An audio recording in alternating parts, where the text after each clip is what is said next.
We are back with part 2 of Edging Your Way Out of Danger. Part 1, Positional Escapes. Part 2 will be Submission Escapes. I am here with the Venezuelan vixen, Freddie Pedrick. Obviously, last time we talked a bit too much about his infatuation with single moms. We'll try to move past that for this one. We really went too far on that one last time. So this instructional, obviously, Submission Escapes, we're going to be covering a broad range of submissions. Last time we did positional escapes, we only did basically 3, maybe 4 different positions. This time, obviously, there's an endless amount of submissions. We're going to try to cover the basic submissions you're going to find yourself in as a beginner. Again, this is tailored towards beginners. So we're going to be doing simple submission escapes, arm bars, kimuras, guillotines, footlocks. What I really want this product to fill the void for people of is when you first start training hard, there'll be one guy in the gym, all he does is footlocks. He'll just attack that all the time. Just some basic defensive instructions to help you rob them of their main weapon. Again, most of the time you're a white or blue belt. It's fun training because guys are really only good at 1 or 2 things. So it's a fun way to use these products to shut down, to solve a problem for that one asshole in the gym that keeps doing the same move to you. Something to understand about the submission escapes is certain submissions like arm bars, kimuras can be hit from a variety of places. So the arm bar is everywhere. You can go for arm bars from back, mount, close guard. You can do it transitioning through a pass, even out of takedowns, both offensively and defensively. The arm bar is always going to be there. So it's something we need to spend a lot of time working the defense of. Whereas other submissions like the rear naked, obviously you only present a challenge from back control. However, something to understand is the rear naked is going to have a much stronger success rate. If someone locks a rear naked on you, the chances are going to finish it are much, much higher than an armbar. Whereas armbar has much broader diversity of positions it can come up in. But I do think it's a significantly weaker submission. But again, it's something we need to spend a lot of time working on because obviously no one wants to take an elbow injury. Some sort of overarching guides for this product, you're going to have to put yourself in danger in the training room to work these. So I would recommend drill it enough that you understand these movements without much resistance. Now start to add in light resistance with your training partners.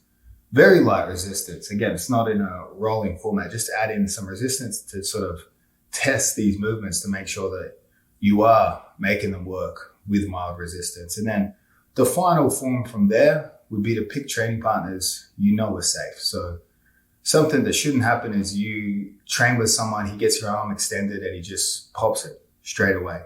You want to have a safe training room where if Freddie puts me in an arm bar, Freddie's just going to try to control me for 3 seconds. And if he does that, I know that's enough time. Likely he would have broken my arm. What we don't want is training partners that get frustrated when the escape works and start to rip things, right? Because, or those training partners that will say, hey, you only got out because I didn't rip it. That's not really the case. The case is they just are shit at arm bars. Like for you to break a limb, you need to be able to control it for a period of time. So this submission escapes is the focus of the instructional, but drilling this is good for both of you. So if me and Freddie, we'll probably do some light drilling to demonstrate the sort of initial pace I want you to take, but it's good for both of us. Freddie practiced controlling me late stage in these submissions, and I got to practice late stage escapes when neither of us are getting injured. Obviously, if we're alternating offense to defense here. Again, neither of you should get injured. Something we need to remember, we're going to go through some key concepts for submission escapes, but yeah, you need to be able to relax in these bad positions because, and the only way to learn how to relax in them is have safe training partners so don't injure you straight away. Obviously, I give Freddie my arm. He breaks it first time. I'm going to be pretty tense returning to training after that injury heals up. So we need to really be safe early in this so you don't have too many fear responses. You can think about these problems technically rather than emotionally. But yeah, we'll get into the concepts, and the first submission defense position will be the armbar. The first concept we will be covering today will be to relax. So when we're in bad positions, it goes without saying that you want to relax in these positions so you can think clearly and make intelligent decisions. we don't want erratic movements. Erratic movements are dangerous. If I move the wrong way fast in an armbar, I can actually increase the likelihood that he pops my arm. Other situations that we want to relax in would be things like a Darce choke, right? If I have someone in a Darce choke and they're giving a panic reaction, that sort of leads me to know that for sure I have this person in trouble. Some of the hardest people to choke are the people that you're not quite sure if you are actually choking them or not, because they're so chill in these positions, right? Again, we need to relax. Obviously, we've got Freddie back here, but this is actually it's the strongest grips I've ever felt out of him. It must have been a while since he's used those hands. But guys, we need to relax in these positions. I can't emphasize enough how hard that's going to be. You're going to be scared. You're in a submission. Someone's potentially in a position to break your arm or choke you unconscious, break your shoulder, break your foot, whatever. We need to be able to relax in these positions. And the only way you're going to be able to do that is throw yourself into the fire and have training partners that aren't going to injure you, that are going to allow you to learn in these positions. You need to understand the next step. Obviously, when a student starts massaging you, you know which direction that goes in. But what I mean by this is specifically when we're in a position where we are in a submission, we need to know how to obviously do the submission offensively, because we need to understand what our opponents are looking for next. Oftentimes, that's the difference between high-level guys and lower-level guys, and that's why lower-level guys, even when we're playing around, we'll always say, hey, it feels like you're already 2-3 steps ahead. You already know what we're going to do. That makes us look super intelligent, but again, the sport's full of some of the dumbest people you could ever imagine, and they can figure this out, so you can too. Oftentimes, when I'm in something like a Kimura and my hands are connected, obviously I know the next step for Freddie is going to try to separate the hands. I know if I'm in a chin strap and Freddie's threatening front head style guillotine attacks, I know the next step from a chin strap is probably going to be connect an arm in guillotine or a high elbow or a high wrist. We sort of can understand what the next step is. As you become more experienced, when our opponents have more options available to them, we sort of statistically have spent enough time on the mats. We know what the most effective option for them is and focus our defense in that direction. So again, we need to sort of understand through being having experience in these bad positions, in these submissions, we can only gain the knowledge of what we think they're going to do next by spending so much time in these positions. Again, someone's come in a triangle. It seems pretty likely if my arm's on the wrong side, they're going to try to work that to the good side. So again, that doesn't take a genius to know what's coming next. It just takes someone with very little experience, I'll say, but just having been in that position enough times. If you only do this during rolling and you're always freaking out, quite often you'll get submitted and not know what just happened, not know where you messed up. So sometimes it's good to obviously, like I said, relax, slow it down, start to feel what you think they need next to complete the submission, and then we focus our attention on simply defending the next step, not freaking out, panicking, trying to rip arms out or roll out of things immediately, just step by step, understanding what they need next. And that's a very satisfying feeling. It's a great way to torture people that you're better than. You give them a good thing, and then you rob them of the final thing they need to get the finish. That's great psychological torture that you can inflict on people you're better than.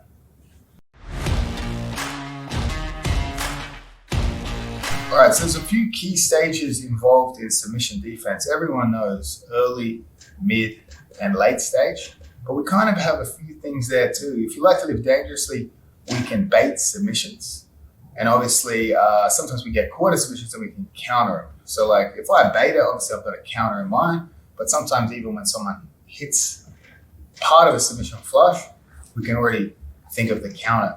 We have all those stages, but we also have just basic prevention if we know what they're going for. So if Freddie's on bottom in half guard here, it's facing me. Prevention would be, let's say I know Freddie's good at Kimuras. We're going to cover this later in more detail. I might just turn my thumb up. Now when he goes for a Kimura, very weak. If my thumb's pointed down, he bends the elbow, he can secure a Kimura grip.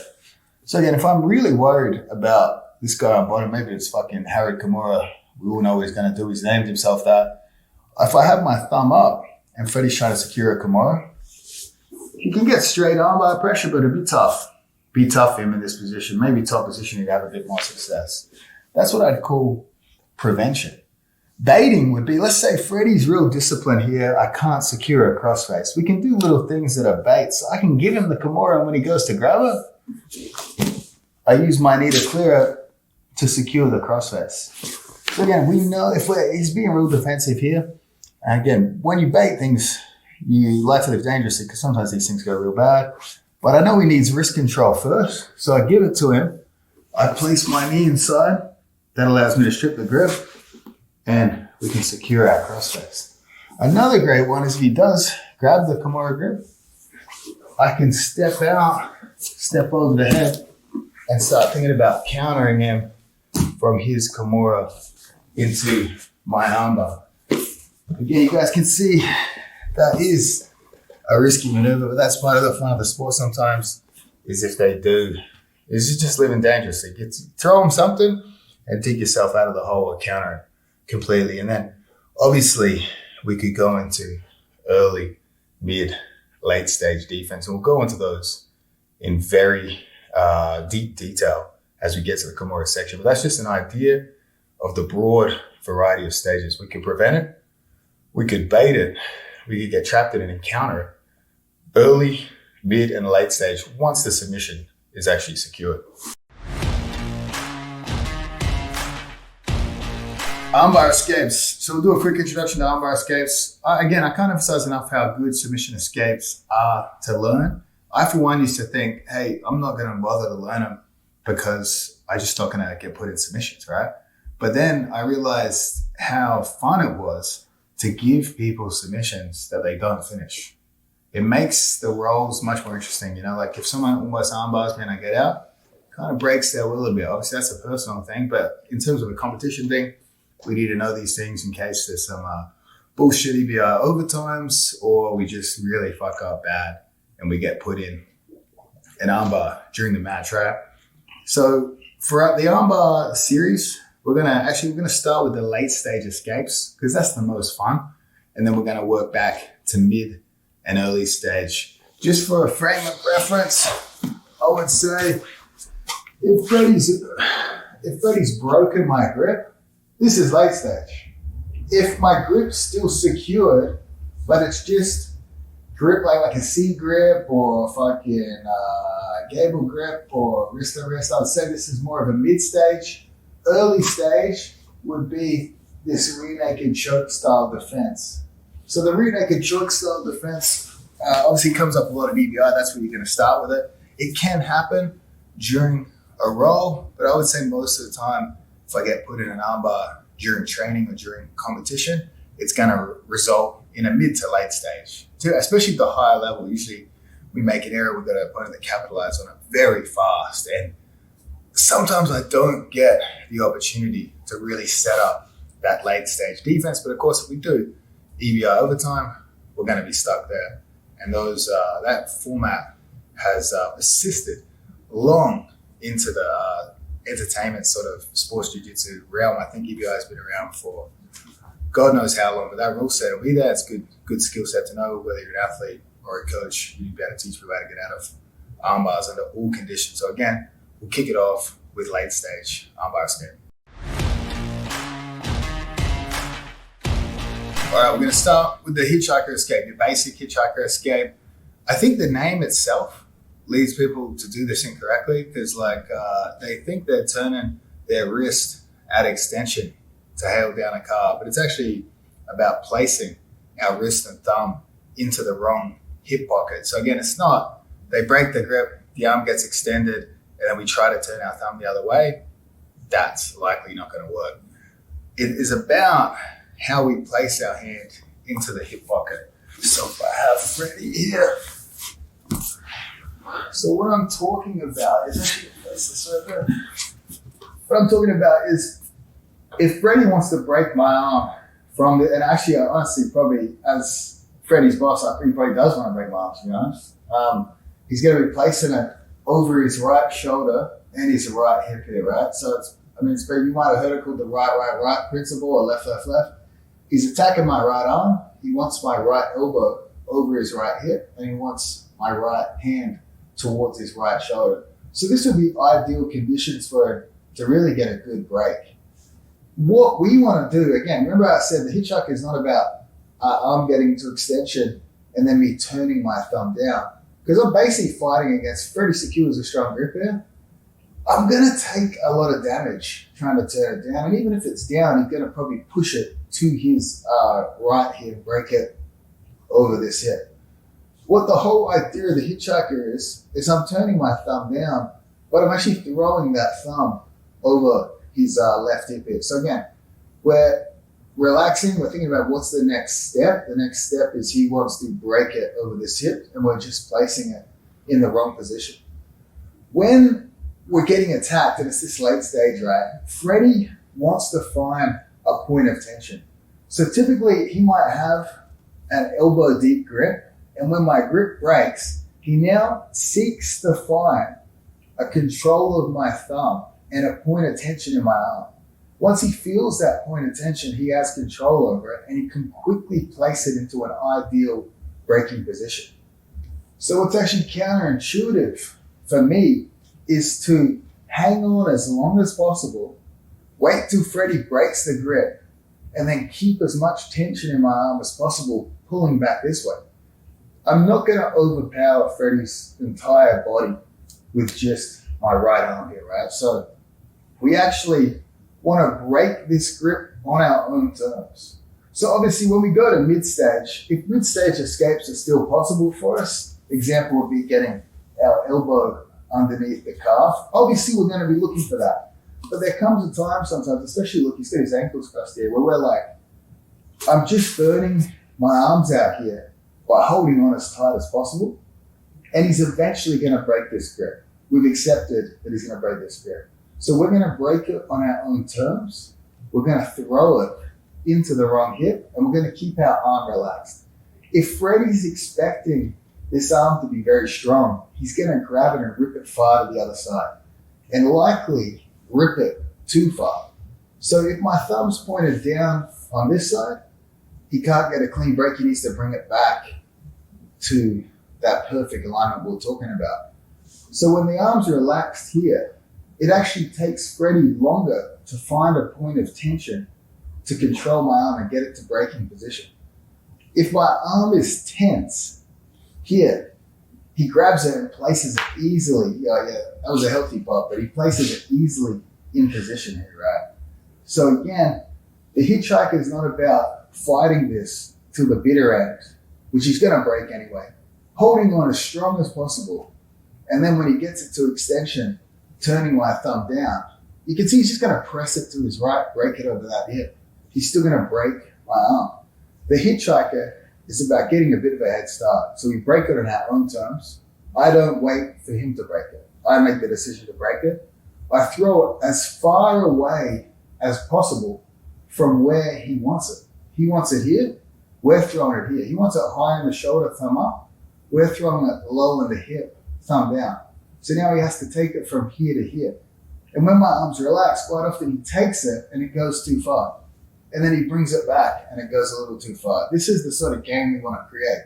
Again, we can only create that if we're relaxed. If I'm tense here, he's never going to throw it too far. He's going to place it perfectly in position.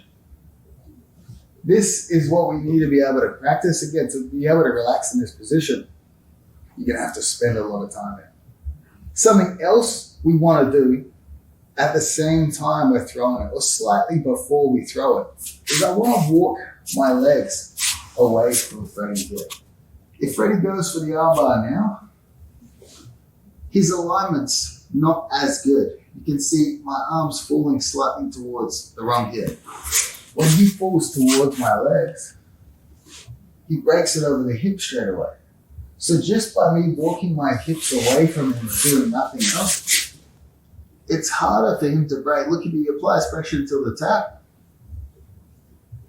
He gets it here. If my legs are in alignment with him and he applies pressure into the top, it's on immediately. So again, we're understanding how to do an armbar, and we're robbing him of little things about how we could escape this position. If you've got a palm-to-palm grip and they have a hook on your leg, this is a problem for us, right? I can't do the hitchhike. If he breaks my grip here, I can't walk away. He's got me perfectly controlled. He can settle this before I create movement. So if he has my legs hooked, you're gonna have to kick his grips out. So if he has the top one hooked, obviously we can't see it. We can feel where his grips are, but if you're having trouble finding it, if you slide your opposite leg down, you're eventually gonna find the hand. And the second I clear it, I don't put my feet down and start to walk, he hooks it again. So the second I clear it, I step up, and I throw my legs away. Now when he tries to reach for it, he's already thrown himself very much so out of position here. Some guys will hook your top leg. You're gonna have to find a way to strip it. There's very few things Freddie can do that ultimately I can't actually find a way to free my legs here. So again, we just kick them off, we strip them, we throw our legs away, we start to walk. Now we can put all these things together, right? My hips are away from him. I open and throw. I roll back over my left shoulder, and we hit a little bit of bridge to get a bit of momentum here.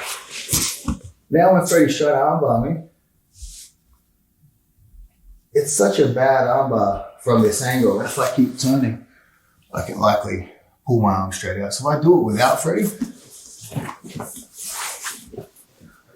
we're in an armbar here. If we have to, we clear his grip, we throw our hips away. I start to walk. I open and throw my thumb down. I hit a bridge and keep walking, and we'll be able to pull our arm out quite easily here. So Freddie comes back. So again, step by step. If he has the leg, clear it. Get your hips away. Break your own grip. Throw it into the wrong position. Hit a bridge, and we can start to strip our arm out of there. But no, one of those details isn't important. We need the arm in the wrong hip. We need the thumb pointed in the wrong direction. We need our hips and our legs clear, far away from them. We need that little bridge, and we need to be able to roll over that shoulder to pull our arm out. All the while, the arm being attacked needs to stay super loose, super relaxed, so they can't easily find a point of tension to break your arm over the hip. All right, we're trying to hit a follow-up. Well, we're trying to hit the original hitchhiker, but we fail it. We get a bit of movement going, but we fail it, and we get stuck, and we still feel like our arm's gonna get broken if we continue in the same direction, so we're gonna turn back. One thing about arm bars is if the person you're trying to armbar is moving quite a bit, it is very tough for you to get a clean break, because sometimes you'll find yourself having a break over this hip, they'll move, you have to break it over the other hip, they'll move, and we're just trying to lock them down to a position before we can get a clean break on them. And that's something you see, obviously J-Rod's made of rubber, but you see when he's in danger in an armbar, his body's always moving. When his body's always moving, he's heading in the direction of freeing his shoulder. And as his shoulder becomes free, so too does he become free of the submission threat. One thing we need to understand going into armbar defense is if we can get a grip on a foot, whether it's the lower leg or a cross-face leg, it makes it very difficult for them to finish the armbar. However, knowing this, you need to know that you will never grab their foot from this position here, right? You will never grab it flat on your back. An escape attempt needs to be created, needs to be tried for you to get control of the foot. That escape attempt needs to be sincere. I can't do a half hitchhiker and then look to grab Freddie's foot. I'm never going to be able to grab it. The only way we'll control an ankle is if we attempt a big movement. So we attempt our first escape. My legs are away. I get to hear Freddie's still applying braking pressure on my arm. I can't continue the hitchhike. I feel like I'm getting broken here, right? However, look at his leg position here. Now, it's highly feasible for me to be able to control an ankle. If we come back to here, and Freddie's feet are pinned down and they're tight, I'm never going to get control of a foot. However, with the attempt at hitchhiker, now I can get control of the ankle. When I control Freddie's ankles, I can actually control some of his ability to track me here. If I stay still, he's going to break my arm. And then she go for a foul tap. He's going to get it, even at this angle here. So I control the leg, the lower leg, the leg closest to my legs. I push it out of the way and sit straight up to get my head in front of his leg here. So what I don't want you to do is be here, try to push it and slowly start to come up. Look, Freddie's gonna break me here. He might even throw his other foot over my head. And now we're in deeper. We need to move pretty quick here, right? So we've attempted it, we've got a bridge. I'm gonna pendulum my legs and bring my head in front of his leg here. So I'm not back here. Good chance he extends me. But as I get my head in front, now Freddie tries to extend. I can apply forward pressure and grab the head. And we can create a good counter to his offense here. I can't emphasize enough again with this, guys. You might find yourself hitting this more than the initial hitchhiker. That doesn't mean the initial hitchhiker is a fake. It's an attempt this way and an attempt this way, both sincere. I don't do a half-assed one, because look, I can grab the foot here, but I want to be underneath it. Here he's going to break me, right? So we attempt a real hitchhiker. Like Freddie's slick on the arm and I still feel pressure. I grab his ankle, I lift it, I pendulum my legs. This is much, much quicker and it gives me the momentum to build high. As I come up, I grab his leg and I bring my head in front of it here. I apply pressure towards Freddie so he falls to his left hip. It's very tough for him to finish the armbar here. The only way he could finish the armbar is if he puts it into his armpit. Here I come forward, he breaks my arm. So if you feel that, if we're coming here and you feel that, turn your thumb down and give up an omoplata. And then try to throw your arm out. But that's a pretty high level move. This is going to be a basic instructional, so it's just something to keep in mind for the future. But once we're here, as long as our head's in front, we're good. If my head's not in front, he can shallow out this leg, and then he can get a good break here. If he tries to do that now, as I drive forward, he's never going to be able to do it. So I'll do it once without Freddie. We walk our legs away. We get to here. You see my hips are off the ground. That allows me to grab this foot. I grab this foot, I push it into his other foot. I pendulum my legs to build momentum. I grab the leg, place my head in front of the knee. We can grab the head here, but simply drive forward. That'll be enough to hit a perfect follow-up to the initial hitchhiker escape. Again, it's something you're going to need to know. Sometimes we hit everything perfect. The guy's too slick. We still feel like we're going to get our arm popped in some way. So what do? We try it this way. Let's head back the other direction and see if we can relieve pressure off the armbar there. Reverse hitchhiker. This is a move. I'm trying to think where I first saw it. Vinny Margalesh, Fabrizio Verdun. Vinny is obviously known for being unbreakable sometimes, but he is. People think that's just flexibility. He is very flexible, but there are a lot of flexible people in the world that do get broken a lot. So he's doing some things that work. He had a famous ADCC moment against Fabrizio Verdun where he was doing this detail within the armbar, where he was lifting his shoulder high. And if you can visualize it, if the higher that shoulder is off the ground, the more Freddie would have to raise his hips to break my arm. So I stole that detail. I saw that and I watched that over and over thinking, how could I too become unarmbarable like Vinny Margalesh against Verdun? Verdun basically let go. So we're using this for Islam Makhachev with Volkanovski. Volk's, actually, funny thing, his arms only extend this far. So that's why he just had surgery recently. But like, he's a guy with a short reach that became shorter. So obviously, when he's in an armbar, it's going to hit breaking point here rather than at full extension. So Islam's a Sambo guy. Sambo guys love moves that don't work. He's a big fan of the armbar. He's gone for armbars in a lot of fights. I'm not sure if I've seen him finish anyone with UFC in it, but he's definitely gone for it. So it's something we needed to address going into that match. And the reverse hitchhiker fitted Volkanovski's style a lot better than the regular hitchhiker. So we'll cover some details here, right? So obviously I want to throw my arm here for the regular hitchhiker, but sometimes they hit it too quick and Freddie falls straight down and he's falling towards my legs here, right? He's anticipating this regular style movement. But what I'm actually going to do is I see this as it's a long way to travel for me. He's already got my arm on this side of his body. This is a long way for me to go to remove braking pressure. I have to go past full extension to get there. And there's a chance that he might lock it out here and we're in a lot of pain. So if he's fallen to this side, I'm actually going to whip my hips and turn my thumb down. I really turn my thumb down. I lift my shoulder as high as possible. It's as though I'm limp arming out. My top hip is below my bottom hip. Whenever our hips are in line like this and we feel pressure pulling us back, it actually returns us to the mat in a significant way. So we always want our top hip above our lower hip. This means that I constantly have weight pulling myself this way. I turn my thumb down. Freddie wants my thumb up.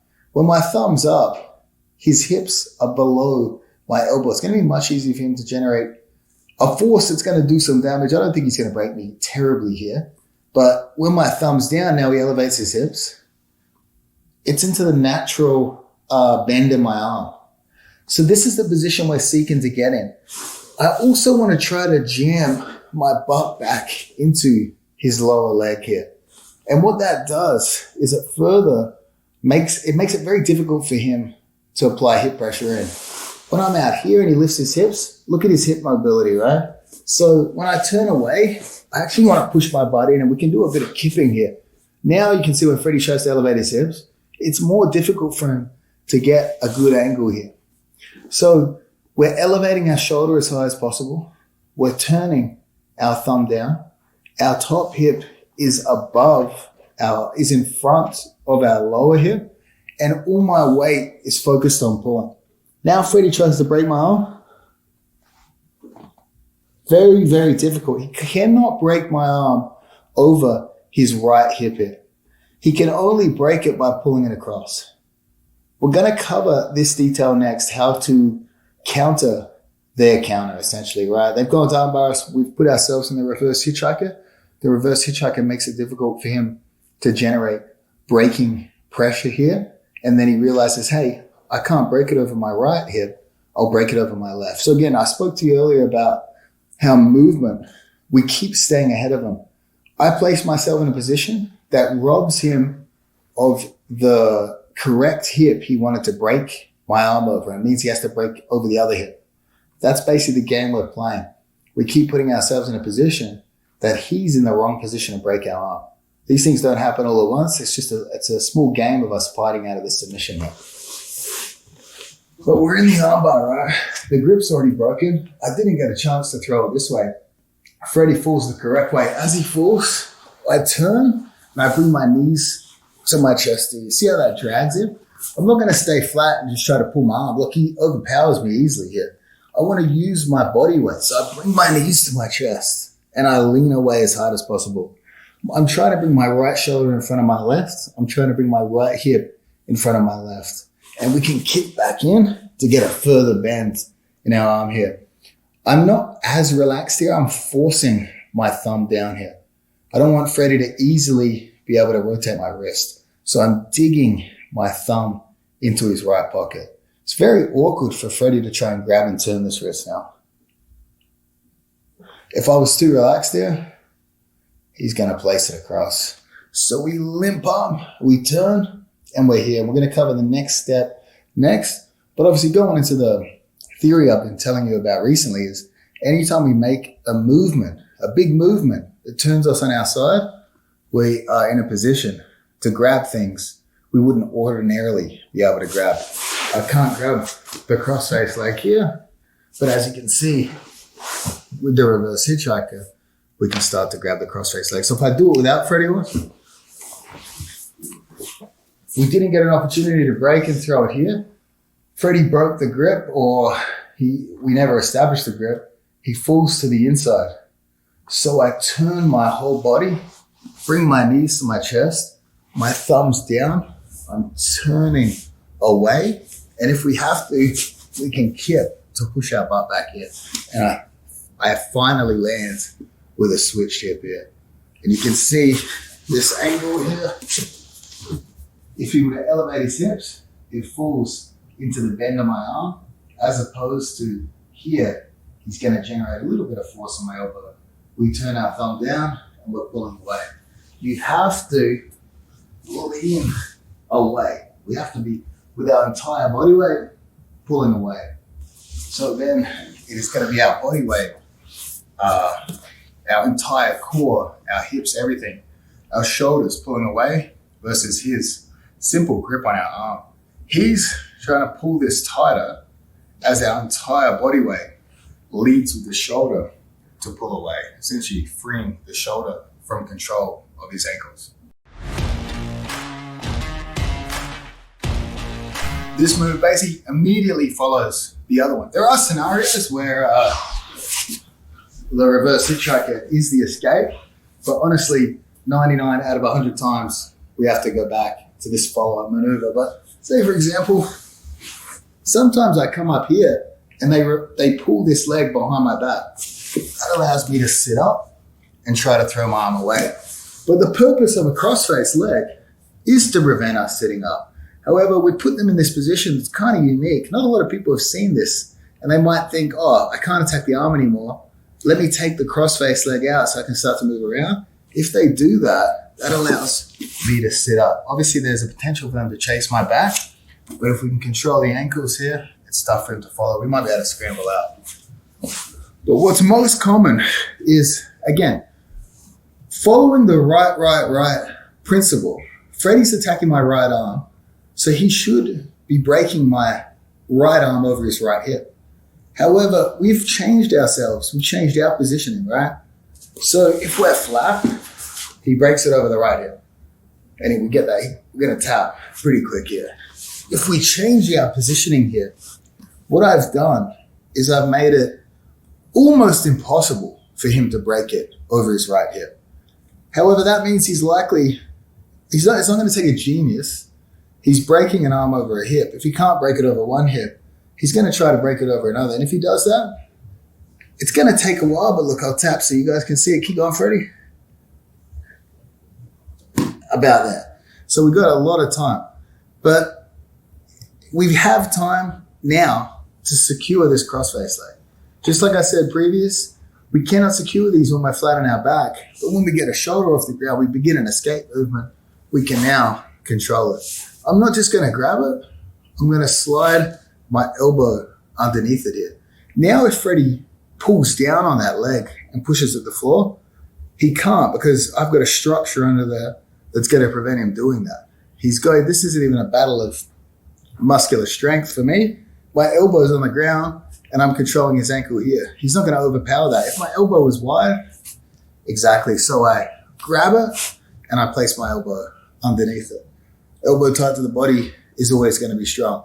Now, as Freddie drags my arm across his other hip, I simply walk my back flat and I provide pressure to his legs so they end up on this side of my body. Now Freddie tries to break my arm. There's nothing there and we're basically out of the position. We could pull our arm out, or if you still got it here, we can start to roll on top and attack. I'll do this part by myself and then I'll bring you back in. But what I want you guys to see, the first move, the hitchhiker, was this. It was that movement. It was basically a backwards shoulder roll. We're not doing that from the reverse hitchhiker when we have the ankle. I'm not doing a regular hitchhiker here. Here, I'll probably get my arm broken even worse. All I want to do is hold the crossface leg, provide tension into it in this direction, and walk my hips flat. So you can see my top hip is in front of my lower hip. As he drags it back to break it onto the wrong side, I walk my lower hip in front. I do another walk. I'm trying to get my back flat on the ground. When my back's flat on the ground, my shoulder's out, there's nothing he can do to break my arm in. So when we're in this position, we control the cross-face leg so they can't follow us, and we just walk our back flat. And now we can pull our arm out or backwards roll on top. So Freddie has me here. Just so you guys can understand the importance of this grip, if I walk my back flat, I'm staying in an armbar here. I'm blocked by his feet. He's still going to break me. When I hold it here and I start the walk, he goes for the break. There's no break here. It's a weak position for him to hang on to. And that's basically your go-to from reverse hitchhiker to follow-up. Just to conclude, I prefer the reverse hitchhiker to the regular one. You need to know the regular one. That is a core escape. But the reverse hitchhiker, it's something a lot of people haven't encountered. And when they haven't encountered something, they're unfamiliar with what to do when presented in this position. You can see the success Nicky Rod and J-Rod have had with the reverse hitchhiker in competition. Because again, it's an unfamiliar thing. People haven't seen it. And if they haven't dealt with it in competition or training, they haven't worked on it, they're really unfamiliar with what their next step should be when presented with this problem. And you can see high-level guys struggle with it too. You saw back in the day, Vinny Verdun is about as experienced as anyone can get. He didn't know what to do when Vinny elevated the shoulder and he couldn't get the break on his arm. He simply let go and they reset the position. So I would say they're both very, very effective moves. Based on how healthy your shoulders are, you might find one or the other to be better on your body, but the reverse hitchhiker is something that's unique. Not a lot of people have seen it, and in that sense, I value it a little bit higher right now as of this instructions release date 2023. We'll do some mid-stage escapes now. The first one will be passing our elbow on the leg. Remember, we're categorizing mid-stage as our hands are still connected, but they're not connected as such a strong early stage defense, and obviously they're not disconnected like it's a late stage defense. So we'll have a look at this one. This is pretty the best angle for it. So mid-stage is real good if guys are lazy with their legs here, right? So we've got our hands connected. If I feel like I can pummel my elbow underneath, right? Obviously, if Brady's ankles are crossed and we can't get too much movement here, then I would really be looking for late stage and trying to use both my arms opening to try to break these legs open. But when we're talking sort of this middle stage, we're passing our elbow underneath. It's hard for Freddie to hide this completely with uncrossed legs. Obviously, if I walk away from his body, it's harder for me to get under this position here, but I can use my body position to try to help me find under Achilles pressure here. So again, we're here, Freddie's pulling on my arm, I'm placing it underneath. Now, for me personally, some guys will look to catch a half guard. That's going to be good. That's going to be a much easier grab here. The only thing I will say is sometimes we still can eat a pop here. Sometimes we'll have our leg in and we'll think, fuck, this shouldn't really be happening, but we still eat a pop. So rather than look to place their leg in a half guard, I'll look to place my knee underneath. And the idea is, I don't want to place my knee just here. I want to dig it as deep as possible. Because when it's closer to my foot here, I can stretch Freddie's leg away. I can stretch it in that direction. As opposed, if it's just under my knee, I can only elevate it. So when we do the pass off, we want to get our knee as deep as possible here. It's almost like I got a crab hook on his leg here. Super hard for Freddie to clear this. And if he keeps attacking the armbar, it's easy for me to extend his leg and start to come up straight into a leg drag here.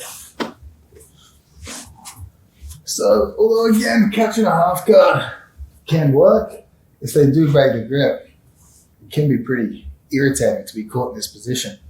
So rather than go straight for the half guard, I'll try to elevate it, bring my knee and elbow together and feed it deep. Now look, if Freddie, even if my arms aren't connected here, I'm splitting his legs far enough apart that there's space to pull my elbow out easily. If his legs are close together, my elbow gets blocked. So when we stretch this and my knee's deep like a crab hook, I'm opening his legs, making it easy to pull my arm straight out of here.